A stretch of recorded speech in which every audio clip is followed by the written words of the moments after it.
नमस्कार दोस्तों, मैं श्वेताब कुमार आप सभी का आपके अपने YouTube चैनल लॉफुल पर बहुत बहुत स्वागत करता हूं। दोस्तों, आज हम लोग कॉन्स्टिट्यूशन लॉ ऑफ इंडिया के सबसे ज़्यादा इम्पोर्टेंट टॉपिक को कवर करेंगे और वो टॉपिक है प्रीएम्बल।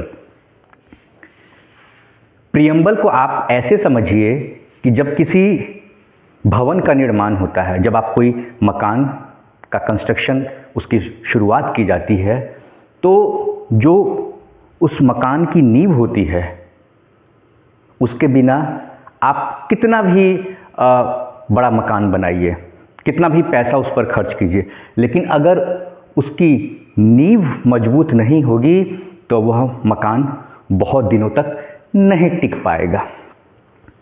और हमारे संविधान के लिए एक मजबूत आधार की आवश्यकता थी, क्योंकि देश आज़ाद हुआ था। बहुत लंबे समय तक हम अंग्रेज़ों के शासन में थे। हमारा देश जो है अंग्रेज़ों के शासन में था। देश आज़ाद हुआ था और अपने प्यारे देश भारत के लिए हमें संविधान की आवश्यकता उस वक्त महसूस हुई थी कि हमारे देश के लिए एक संविधान हो, एक उत्कृष्ट संविधान हो और उसकी नींव बहुत ही मजबूती के साथ रखी जाए, ताकि जो देश के नागरिक हैं उनके साथ किसी भी प्रकार का भेदभाव न हो, क्योंकि देश ने बहुत कुछ सहा था।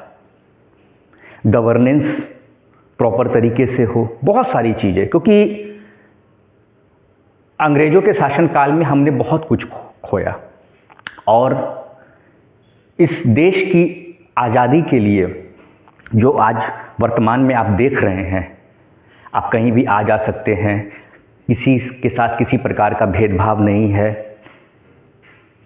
कानून है, सिस्टम है, गवर्नेंस है, पार्लियामेंट है।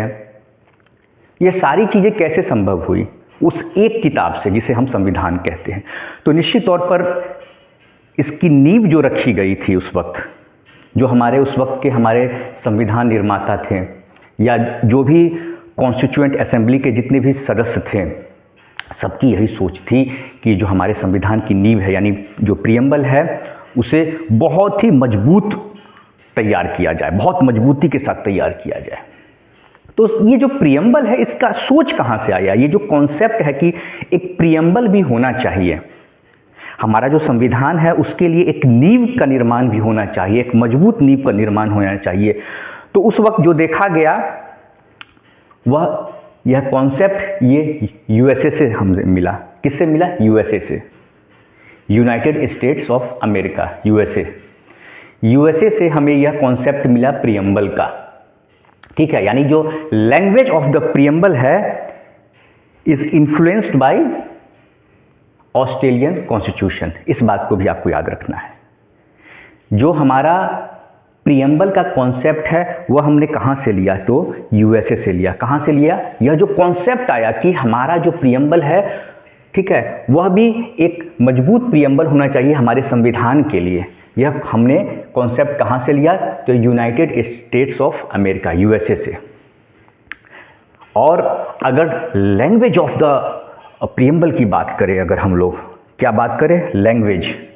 ठीक है, जो प्रीएम्बल की जो भाषा है, ठीक है, वह कहाँ से लिया हमने? तो ऑस्ट्रेलियन, यह लिया हमने ऑस्ट्रेलियन कॉन्स्टिट्यूशन से। ठीक है, लैंग्वेज जो है, लैंग्वेज ऑफ द जो कॉन्स्टिट्यूशन है, हमारा इंडियन कॉन्स्टिट्यूशन है, ठीक है, वो हमने लिया ऑस्ट्रेलियन कॉन्स्टिट्यूशन से। लेकिन यह जो कॉन्सेप्ट आया, यह जो कॉन्सेप्ट आया प्रीएम्बल का कॉन्सेप्ट, ठीक है, यह कॉन्सेप्ट हमने कहाँ से लिया? तो ये कॉन्सेप्ट हमने लिया यूएसए से, यूनाइटेड स्टेट्स ऑफ अमेरिका। ठीक है, ये कॉन्सेप्ट तो हमने लिया, ठीक है, और जो लैंग्वेज है प्रीएम्बल का वो हमारा ऑस्ट्रेलियन कॉन्स्टिट्यूशन से इन्फ्लुएंस्ड है, उससे प्रभावित है। लेकिन इसे प्रस्तावित किसके द्वारा किया गया? किसके द्वारा प्रस्तावित किया गया? तो वह थे हमारे उस वक्त के जो बाद में हमारे देश के पहले प्रधानमंत्री भी बने, पंडित जवाहरलाल नेहरू। ठीक है, तो ऑब्जेक्टिव रिजोल्यूशन, इस बात को ध्यान रखिएगा। पहला चीज प्रियम्बल को किसका कॉन्सेप्ट कहां से लिया गया, तो कॉन्सेप्ट लिया गया United states of America, number एक बात। Language of the constitution, language of the preamble, तो प्रियम्बल का लैंग्वेज कहां से इन्फ्लुएंस्ड है, तो ऑस्ट्रेलियन कॉन्स्टिट्यूशन से है, दो बात। कॉन्सेप्ट कहां से, तो यूएसए से। लैंग्वेज ऑफ द प्रियम्बल, तो ऑस्ट्रेलियन कॉन्स्टिट्यूशन से। ठीक है, language of the preamble is influenced by the Australian constitution. अब जो इसे प्रस्तावित किया गया कि हमारे संविधान के लिए, ठीक है, एक प्रियम्बल भी होना चाहिए, हमारे संविधान की एक प्रस्तावना भी होनी चाहिए, यह किसके द्वारा यह प्रस्ताव रखा गया, यह जो सोच थी यह किसकी सोच थी, आखिर किसी ने तो यह प्रस्ताव दिया होगा। बिल्कुल, यह प्रस्ताव दिया गया बाय हुम, तो पंडित जवाहरलाल नेहरू।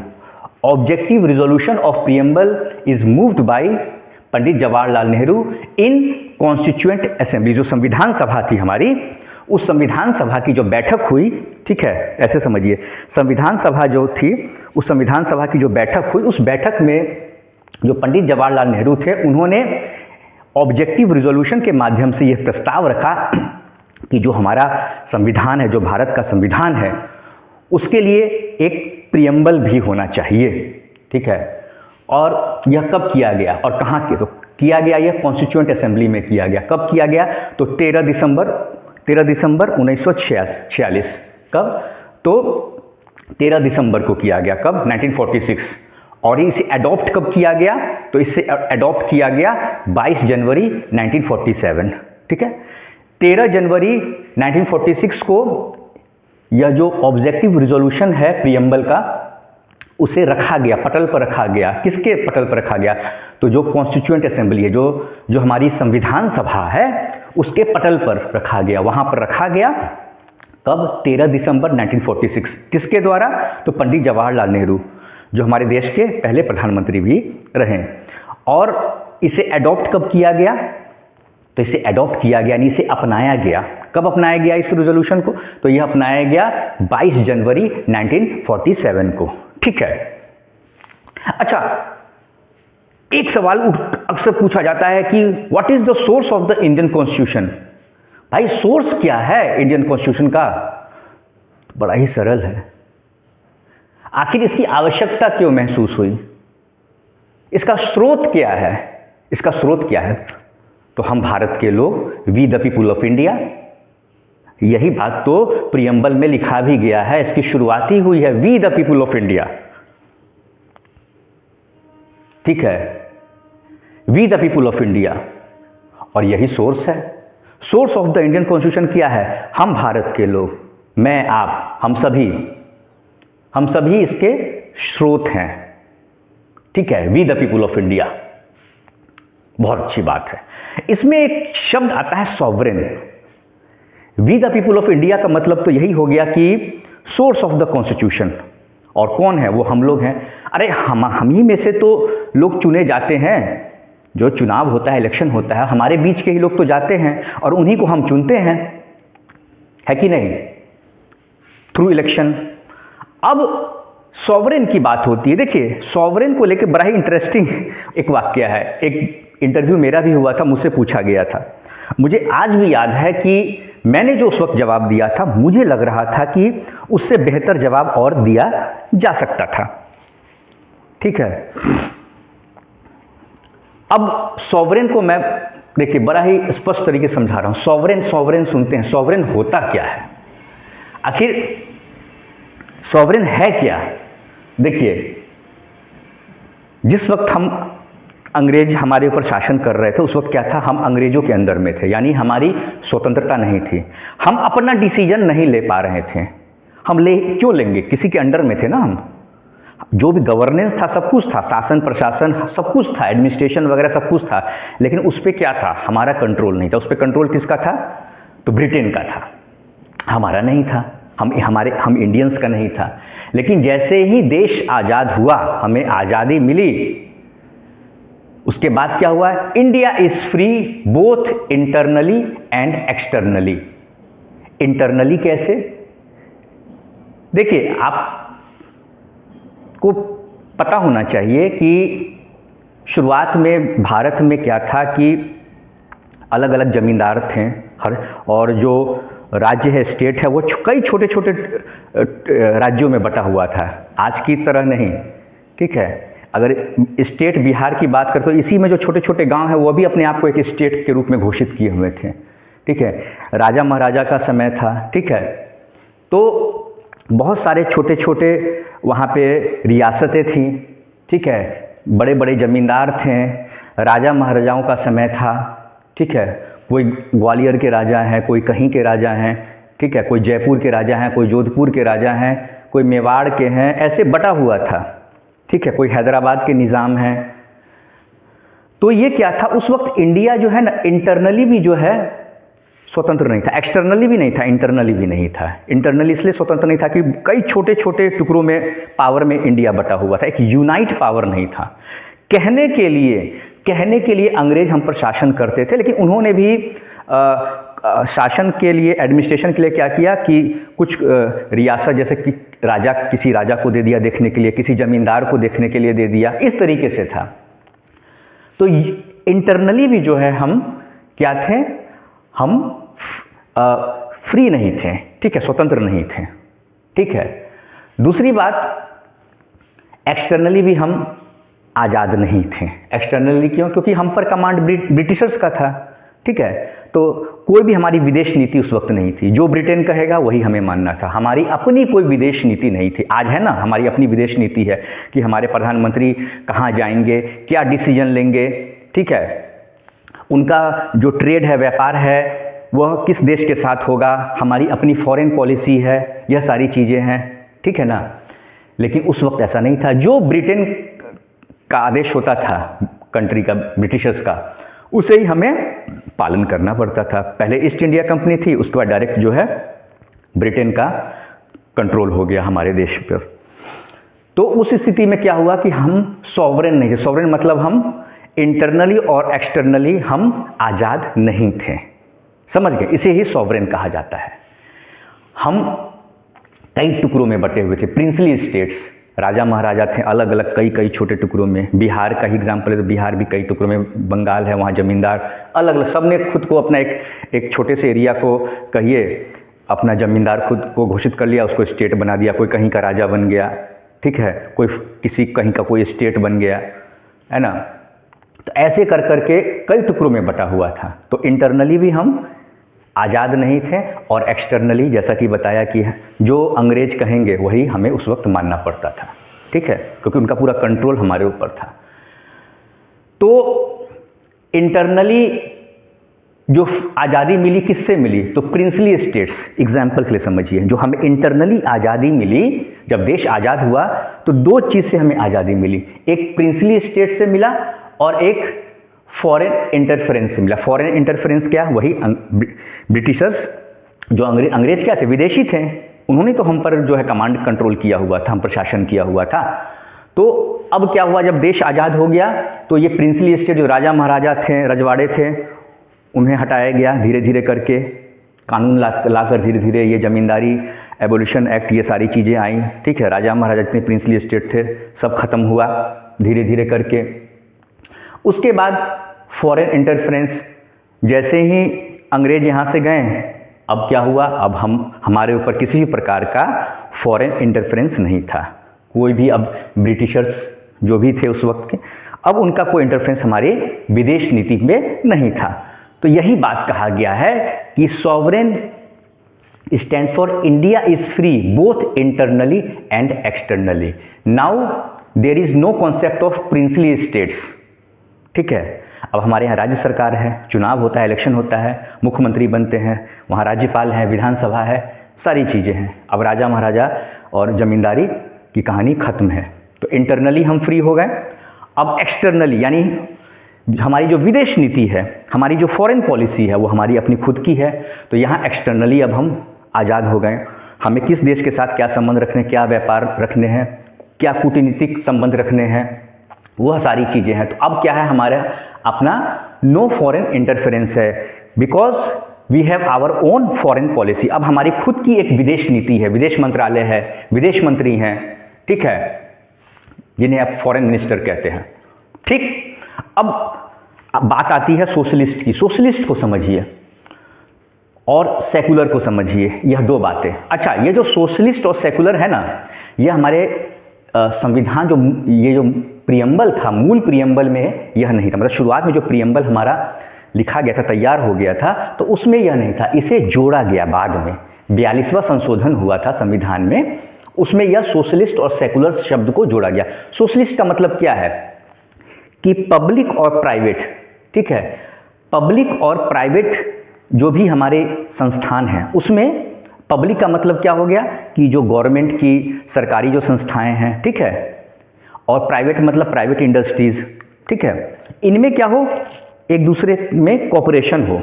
ठीक है, ये नहीं कि गवर्नमेंट पॉलिसी बनाए, जो पब्लिक डिपार्टमेंट है, ठीक है, यानी जो सरकारी विभाग है उसके लिए पॉलिसी बहुत अच्छी बने, और जो प्राइवेट कंपनीज हैं उनके लिए पॉलिसी पे कोई ध्यान ही नहीं है, तो फिर देश कैसे आगे बढ़ेगा। तो यही समाजवाद का कॉन्सेप्ट आया। यहाँ पर कहा गया कि नहीं, सरकार को एक ऐसी पॉलिसी बनानी होगी, क्योंकि पब्लिक और प्राइवेट आखिर इसमें जो काम करते हैं वो कौन है, आप ही के देश के तो नागरिक हैं। आप अनदेखा तो नहीं कर सकते हैं, सिर्फ सरकारी तंत्र को आप मजबूत नहीं कर सकते हैं अकेले। ठीक है, आपको जो प्राइवेट कंपनीज हैं, प्राइवेट जो यूनिट है, ठीक है, जो उद्योग हैं, उस पर भी आपको नीति बनानी होगी, सशक्त नीति बनानी होगी। ठीक है, तो सोशलिस्ट का यहाँ पर सीधा सीधा यही मतलब है कि public and private unit cooperation, दोनों में आपस में सहयोग हो। सरकार की जितनी भी यूनिट्स हैं, ठीक है, जितने भी सरकारी क्षेत्र हैं, साथ में जो प्राइवेट यूनिट्स हैं या फिर जो प्राइवेट कंपनियां हैं जो उद्योग लगाते हैं, उसको जितना भी डॉक्यूमेंटेशन होता है, परमिशन होता है, ठीक है, या जो सरकार की तरफ से एड दिए जाते हैं, मदद दिए जाते हैं, ठीक है, या जो पॉलिसी बनाई जाती है, इन सब चीज़ों में कोऑपरेशन होना ज़रूरी है। ठीक है, बिना प्रॉपर गवर्नमेंट के सपोर्ट के, ठीक है, विदाउट प्रॉपर स्ट्रक्चर के आप सोचेंगे कि पब्लिक और प्राइवेट यूनिट में कोऑपरेशन रहे, तो ये संभव नहीं है। और अगर इनमें बिखराव होगा तो इसका खामियाजा क्या होगा, देश को भुगतना पड़ेगा। तो यही बात सोशलिस्ट में कहा गया, सोशलिस्ट का यही मतलब है। अब सेकुलर की बात होती है, ठीक है, तो सेकुलर क्या है? सेकुलर साफ साफ कहता है कि जो स्टेट है इसका अपना कोई रिलीजन नहीं है, यानी कि जो देश है इसका अपना कोई धर्म नहीं, यहाँ सभी धर्म बराबर हैं, हिंदू मुस्लिम सिख ईसाई आपस में सब भाई भाई, आपने सुना होगा। तो यही सेकुलर का मतलब क्या हुआ, ऑल रिलीजन्स आर इक्वल। क्या है सेकुलर का मतलब, क्या हो गया, सेकुलर का मतलब हो गया ऑल रिलीजन्स आर इक्वल। यही तो बात है सेकुलर का मतलब, यह जो सेकुलर लिखा हुआ है इसका मतलब ऑल रिलीजन्स आर इक्वल, यही बात कही गई है। ठीक है, ऑल रिलीजन्स आर इक्वल। अच्छा, यह जो 42वां संशोधन हुआ है ना, 42वां संशोधन जो हुआ है, इसे मिनी कॉन्स्टिट्यूशन भी कहा जाता है। आपसे पूछ लिया जाएगा कि वह कौन सा कॉन्स्टिट्यूशनल अमेंडमेंट है जिसे हम मिनी कॉन्स्टिट्यूशन के नाम से जानते हैं। तो 42nd कॉन्स्टिट्यूशनल अमेंडमेंट एक्ट 1976। अब इसमें क्या क्या जोड़ा गया है थोड़ा बहुत समझ लेते हैं।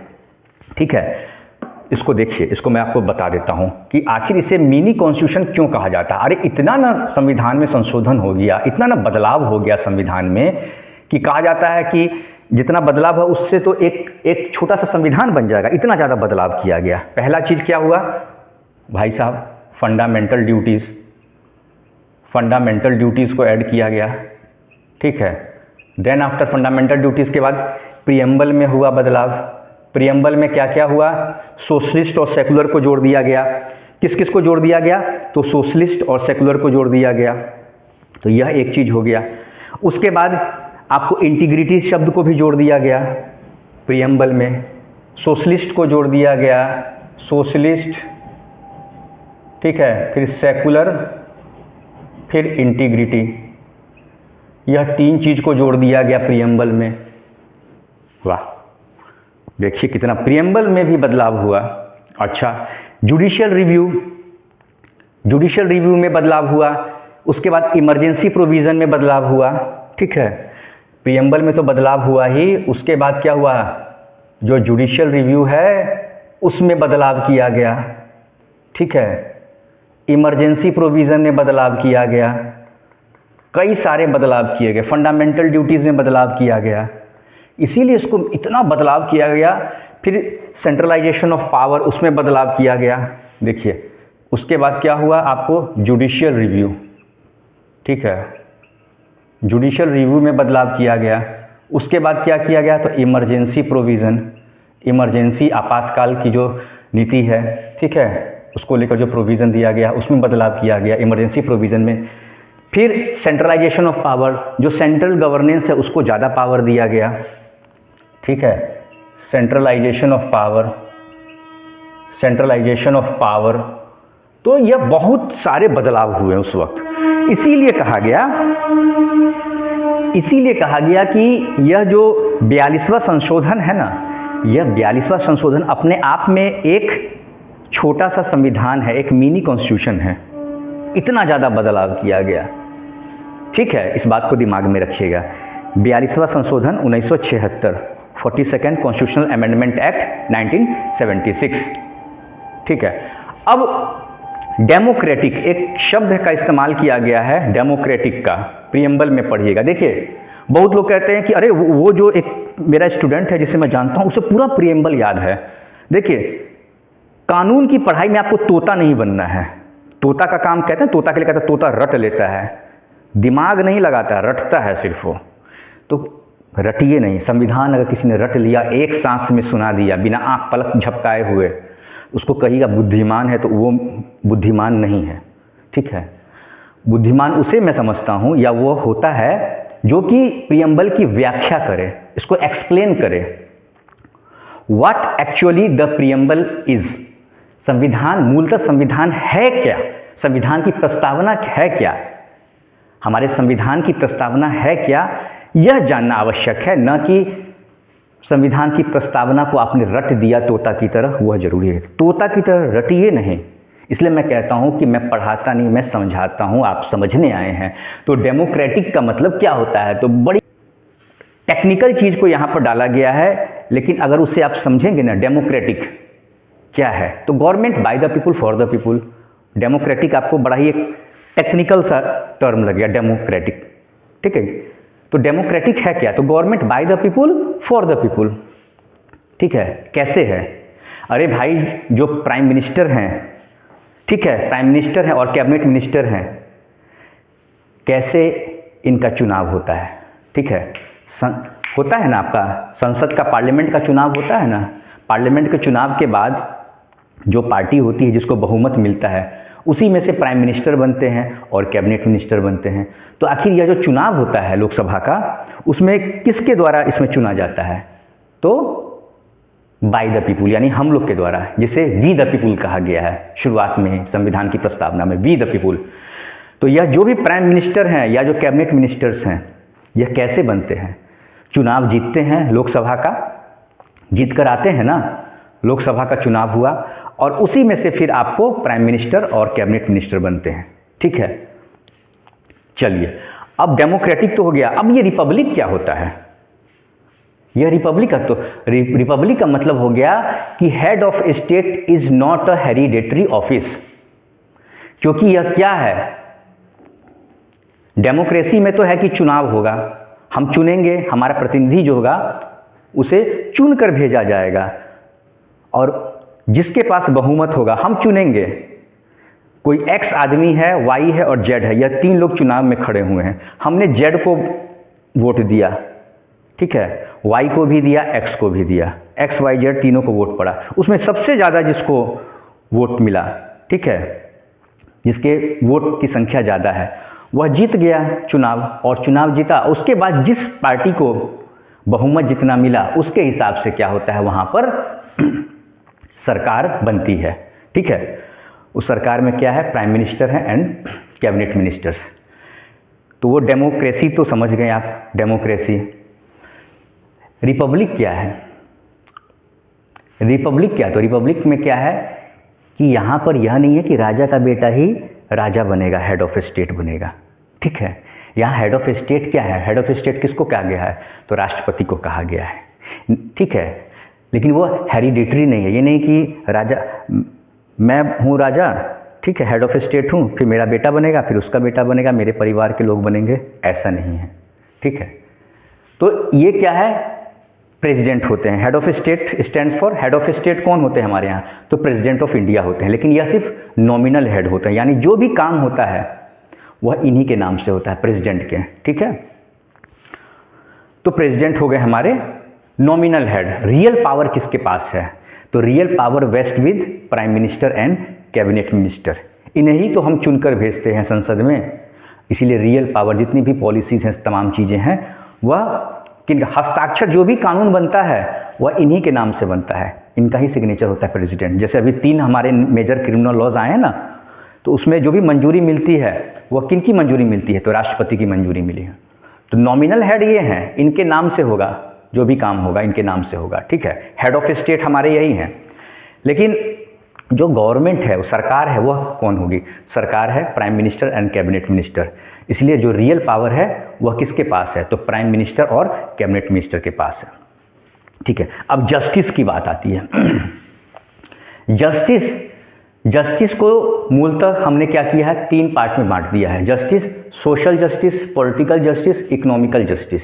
सोशल जस्टिस का मतलब क्या हुआ, तो social justice stands for equality before law and equal protection of law. देखिए, कानून के समक्ष हर कोई बराबर है, कोई किसी प्रकार का भेदभाव नहीं करता है, कानून किसी प्रकार का भेदभाव नहीं, और इक्वल प्रोटेक्शन ऑफ लॉ, और कानून का संरक्षण भी सबको एक बराबर मिला हुआ है। ठीक है, किसी के साथ कोई अगर इनजस्टिस होता है, ठीक है, समाज में लोग रहते हैं, ठीक है, समाज में अगर किसी के साथ किसी प्रकार का कोई इनजस्टिस होता है, इसलिए सोशल शब्द का, सोशल का मतलब क्या है, समाज। तो सोसाइटी में हम रहते हैं और हमारे साथ किसी भी प्रकार का कोई अन्याय होता है, तो उसके लिए हम कहाँ जाएंगे, जस्टिस के लिए जाएंगे। तो यहाँ पे न्याय क्या कहता है, इक्वलिटी बिफोर लॉ, उसके बाद कहता है इक्वल प्रोटेक्शन ऑफ लॉ, किसी से किसी प्रकार का न्याय के मामले में भेदभाव नहीं किया जाएगा, यही बात कहता है। पॉलिटिकल क्या है, पॉलिटिकल जस्टिस तो है, मैं इस देश का नागरिक हूँ, मैं इस देश का वोटर हूँ, मुझे अधिकार है, मैं इलेक्शन लड़ सकता हूँ, मैं चुनाव लड़ूंगा। इसलिए कहा गया है equal representation of all community. बहुत सारे ऐसे कम्युनिटी हैं जो पिछड़े हुए थे, ठीक है, तो उनके इक्वल रिप्रेजेंटेशन के लिए भी गवर्नमेंट ने पॉलिसी बनाई। जैसे कहीं कहीं देखेंगे महिलाओं के लिए कोई सीट सुरक्षित होती है, ठीक है, कोई किसी पर्टिकुलर कास्ट के लिए, कम्युनिटी के लिए कोई सीट सुरक्षित होती है। ऐसा क्यों, क्योंकि equal representation of all community की बात कही गई है, तभी तो उनकी भागीदारी होगी। मान लीजिए कोई ऐसा वर्ग है जो बहुत पिछड़ा हुआ है, सामाजिक, आर्थिक, सभी रूप से पिछड़ा हुआ है, तो उसका रिप्रेजेंटेशन तो चाहिए, तो उसका रिप्रेजेंटेशन कौन करेगा, उन्हीं के बीच के लोग। मैं अगर किसी ऐसे समाज से आता हूं जो समाज थोड़ा पिछड़ा हुआ है, तो उस समाज की परेशानी को कौन समझेगा, मैं ही तो समझूंगा। तो मुझे मौका मिला, किसने मौका दिया, इसी संविधान ने मौका दिया, मुझे मौका दिया गया ताकि मैं जिस वर्ग समाज से आता हूं उसके लिए मैं कुछ करूं, और उसके लिए पॉलिसी जो फ्रेम होती है वहाँ पर मेरी भूमिका हो। तो वह कैसे होगा, तो राजनीतिक रूप से जब चुनाव, पॉलिटिकल स्टैंड्स फॉर जो इलेक्शंस आपके होते हैं, चुनाव होगा, चुनाव में जब मैं चुनकर संसद में जाऊंगा, पार्लियामेंट में जाऊंगा, तो वहाँ पर क्या होता है, वहाँ पे पॉलिसी बनाई जाती है गवर्नमेंट के द्वारा, ठीक है, डिबेट होता है, ठीक है, बिल पेश किया जाता है, कोई विधेयक पेश किया जाता है, होता है ना, उस पर चर्चा होती है। कौन लोग चर्चा करते हैं, यही जो हमारे रिप्रेजेंटेटिव होते हैं, जो चुनकर जिन्हें हम भेजते हैं लोकसभा में, राज्यसभा में, विधानसभा में, उन्हीं के द्वारा तो चर्चा होता है और तब कानून बनता है, होता है ना। तो यही बात कही गई है कि ऐसे वर्ग के लोग जो पिछड़े हुए हैं, सामाजिक रूप से जिनका पिछड़ापन है, उनको जब तक इक्वल रिप्रेजेंटेशन नहीं मिलेगा राजनीतिक रूप से, तब तक उन्हें न्याय मिलना संभव नहीं है, ठीक है। तो यह हो गया आपका पॉलिटिकल जस्टिस। उसका इकोनॉमिकल जस्टिस, तो इकोनॉमिकल जस्टिस है इक्वलिटी ऑफ अपॉर्चुनिटी की बात कही गई है और equal pay for equal work की बात कही गई है। देखिए, आप किसी भी वर्ग से आते हो, कोई भी पृष्ठभूमि हो, लेकिन आपको समानता का अधिकार मिलेगा। नौकरी में, व्यापार में, कोई अगर आप पेशे में हैं, ठीक है, मैं शिक्षक हूँ, मुझे पढ़ाना है, कहीं कोई रिस्ट्रिक्शन नहीं है। मैं किसी भी वर्ग से आता हूँ, doesn't matter, it doesn't matter. यहाँ पे सीधे कह दिया गया है इक्वलिटी ऑफ अपॉर्चुनिटी और equal pay for equal work. ठीक है, ऐसा नहीं है कि कोई किसी पर्टिकुलर कम्युनिटी से बिलोंग करता है तो उसे ज़्यादा पैसा मिलेगा और कोई किसी और पर्टिकुलर कम्युनिटी से बिलोंग करता है तो उसे कम पैसा मिलेगा, ऐसा नहीं है। इक्वलिटी ऑफ अपॉर्चुनिटी और equal pay for equal work. तो यह इकोनॉमिक जस्टिस हो गया। तो हमने सोशल जस्टिस पढ़ लिया, पॉलिटिकल जस्टिस पढ़ लिया, उसके बाद हमने इकोनॉमिक जस्टिस पढ़ लिया। बड़ा ही खूबसूरत टर्म है liberty. Liberty of what? Liberty of worship. Liberty of worship, आपको आज़ादी है, आपको स्वतंत्रता है, किस बात की? तो ऑफ वर्शिप, किसकी है स्वतंत्रता? तो आपको है वर्शिप करने की। आप किसी भी धर्म को मानते हैं, कोई दिक्कत नहीं है, आप स्वतंत्र हैं, आप आज़ाद हैं। ठीक है, क्योंकि पहले कह दिया गया है कि state has its no religion. जो हमारा देश भारत है, इसका अपना कोई धर्म नहीं है, यह सभी धर्मों को बराबर मानता है। इसीलिए हम क्या हैं? हम सेकुलर स्टेट हैं। क्या है? सेकुलर है। तो liberty, liberty of what? Liberty of worship. किस चीज़ की आपको आज़ादी स्वतंत्रता है? तो लिबर्टी ऑफ वर्शिप। वर्शिप के लिए आप पूजा पाठ किसी भी धर्म पंथ के हों, थॉट, अपने अभिव्यक्ति की आज़ादी, अभिव्यक्ति की आज़ादी है, फेथ की आज़ादी है। आपको जिस तरीके से पूजा करना है पूजा कीजिए। आप मंदिर जाइए, मस्जिद जाइए, आपकी आस्था है, कोई दिक्कत नहीं है। एक्सप्रेशन, आपको अभिव्यक्ति की आज़ादी है, आपको अपने विचार रखने की आज़ादी है, लेकिन within the ambit of law.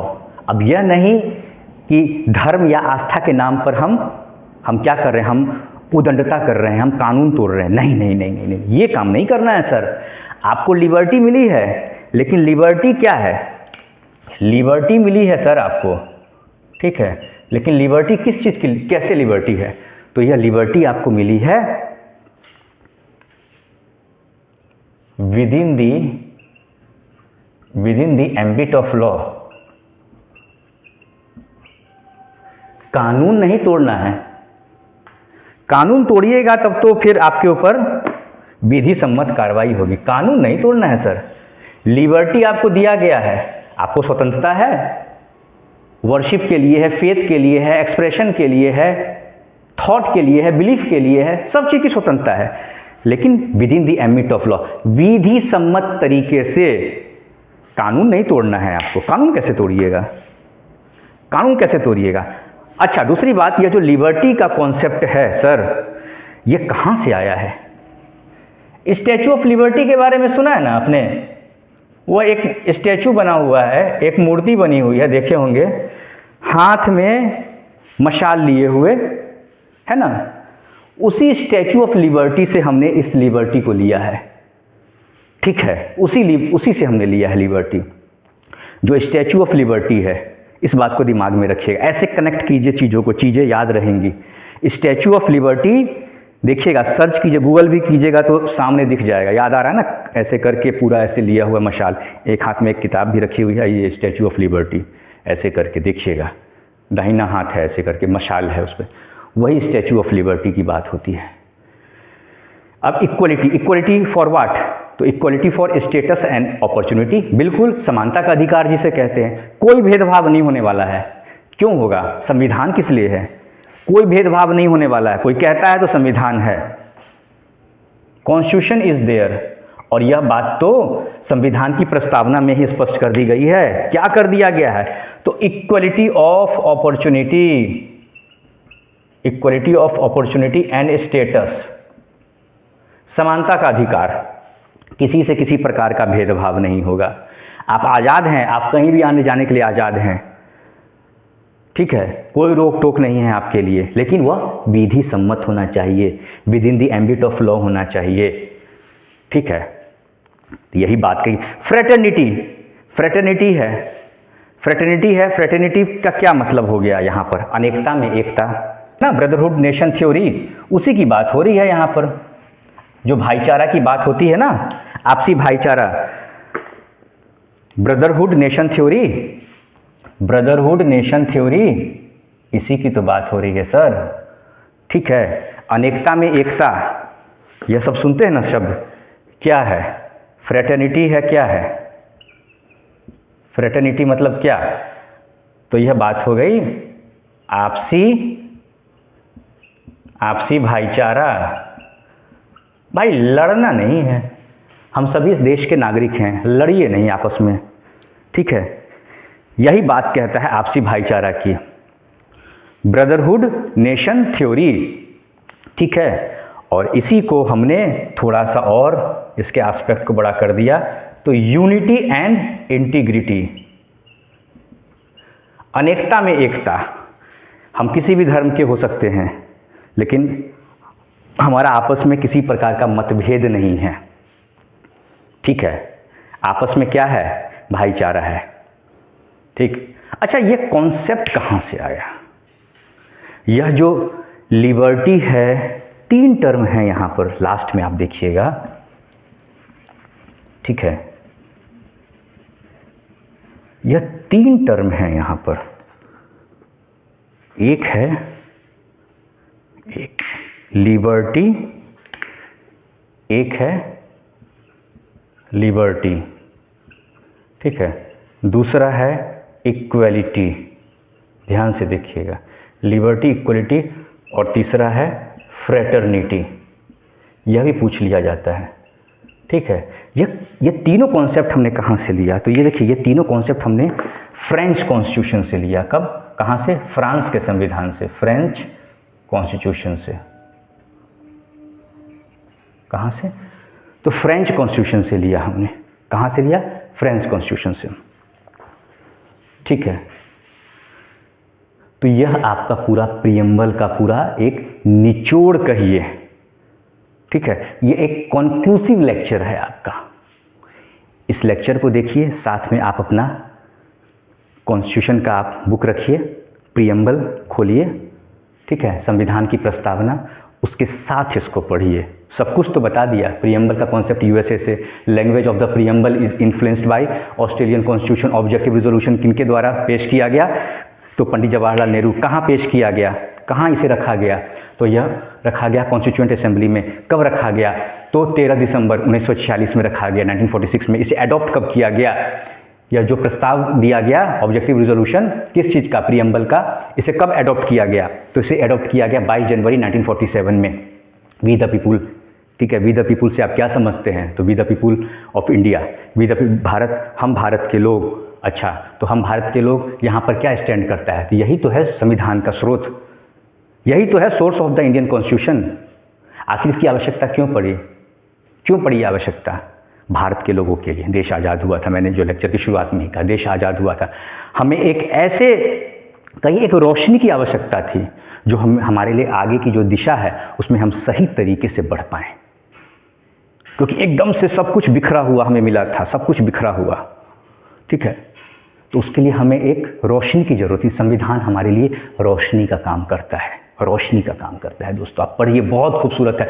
Sovereign, हम गुलाम थे पहले, हमारे ऊपर कंट्रोल था किसका? बड़ा ही जो है इन्फीरियर, मतलब ख़राब लगता है बोलने गुलाम, लेकिन थे।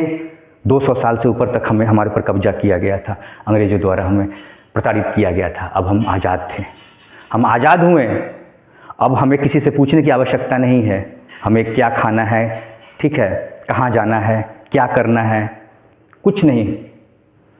इंटरनली छोटे छोटे टुकड़ों में देश बटा हुआ था, छोटे छोटे टुकड़ों में आज़ादी, सबसे आज़ादी मिली। टुकड़े टुकड़े जो हमारे देश की जो स्थिति हो गई थी, कई टुकड़े में हम बटे थे, वो एक्सटर्नली। अब किसी भी जो विदेश की सरकार है, फॉरेन की जो गवर्नेंस है, foreign governance stands for Britain जो हमारे ऊपर कंट्रोल किया होता, अब कोई किसी प्रकार का कंट्रोल नहीं, हमारी खुद की विदेश नीति है। यह सारी चीज़ें सोशलिस्ट है, सेकुलर है, ठीक है। उसके बाद स्टेट का कोई अपना रिलीजन नहीं है, सभी के लिए यहाँ पर देश में, हिंदुस्तान में जगह है, सभी को समानता का अधिकार है, सारी चीज़ें हैं। डेमोक्रेटिक है, government by the people for the people, Republic है, हेड ऑफ द स्टेट है, लेकिन वह यह नहीं कि राजा का बेटा राजा ही होगा। जस्टिस की बात कही गई है, सोशल जस्टिस की बात कही गई है, equality before law and equal protection of law, कानून का संरक्षण हर किसी को मिला है। अच्छा, इक्वलिटी बिफोर लॉ ये ब्रिटेन का कॉन्सेप्ट है, यह भी जान लीजिए, इक्वलिटी बिफोर लॉ। और इक्वल प्रोटेक्शन ऑफ लॉ, यह आपका इक्वल प्रोटेक्शन ऑफ लॉ, यह अमेरिका का कॉन्सेप्ट है, ठीक है।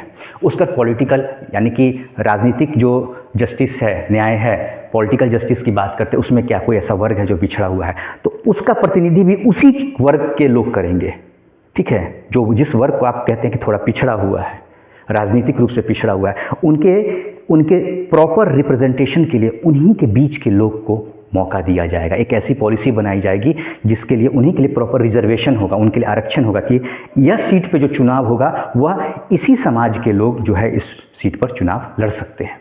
तो यही पॉलिटिकल रिप्रेजेंटेशन हो गया, पॉलिटिकल जस्टिस की बात हो गई, इकोनॉमिक जस्टिस की बात हो गई, equality of opportunity and equal pay for equal work की बात हो गई, लिबर्टी ऑफ व्हाट, तो वर्शिप है, बिलीफ है, फेथ है, ठीक है, यह बिलीफ एक्सप्रेशन है, ये सारी चीज़ें हैं। इक्वलिटी ऑफ क्या है, स्टेटस एंड अपॉर्चुनिटी, समानता का अधिकार है। फ्रेटर्निटी की बात है, यूनिटी एंड इंटीग्रिटी आ जाती है, अनेकता में एकता, ब्रदरहुड नेशन थ्योरी की बात आ जाती है यहाँ पर, ठीक है। तो ये सारी चीज़ें हैं, बहुत ही प्रैक्टिकल तरीके से समझाया हूँ।